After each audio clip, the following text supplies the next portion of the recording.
तो नमस्कार दोस्तों, आप सभी के एक बार फिर से स्वागत है टॉप बिहार पे, जहां पर मैं हमेशा आपके लिए भोजपुरी से जुड़े हर एक छोटे से बड़े खबरों को लेकर आते रहता हूं। गाइस, बात करेंगे भोजपुरी की ताज़ा खबरों के बारे में, तो चलिए शुरू करते हैं आज की ताज़ा खबर। पहली खबर निकल कर भोजपुरी के rock star singer Ritesh Pandey ji की तरफ से, जिनकी एक सॉन्ग प्यार काहे कैलू पगला से, प्यार काहे कैलू पगला से इस सॉन्ग को आज रिलीज किया जाएगा सुबह में 6 बजे वर्ल्ड वाइड रिकॉर्ड के भोजपुरी यूट्यूब चैनल के माध्यम से। अगली खबर निकल कर भोजपुरी के सुपरस्टार सिंगर प्रमोद प्रेमी यादव जी की तरफ से, जिनकी एक सॉन्ग कुमार बानी इस सॉन्ग को आज रिलीज किया जाएगा सुबह में 6:30 बजे एसआरके म्यूजिक के यूट्यूब चैनल के माध्यम से।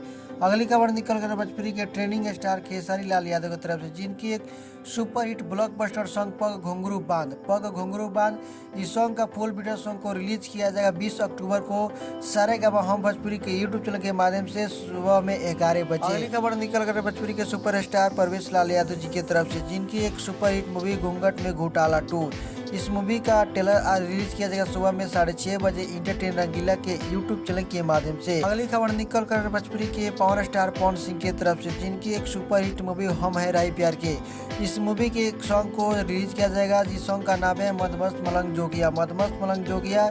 इस सॉन्ग को आज रिलीज किया जाएगा शाम में 7 बजे इंटरटेन रंगीला के यूट्यूब चैनल के माध्यम से। अगली खबर निकल कर भोजपुरी के सुपरस्टार सिंगर राकेश मिश्रा जी की तरफ से, जिनकी एक छठ गीत सॉन्ग छठ गीतिया गावता घरे घरे इस सॉन्ग को 19 तारीख को रिलीज किया जाएगा सुबह में 6:30 बजे आरएमपी म्यूजिक के यूट्यूब चैनल के माध्यम से। तो दोस्तों, ये खबर आप सभी को कैसी लगी एक बार कमेंट बॉक्स में लिखकर जरूर बताइएगा। तो दोस्तों, फिर से मिलते किसी और खबरों के साथ, तब तक के लिए आप देख रहे टॉप बिहार। जय हिंद, जय भारत, धन्यवाद।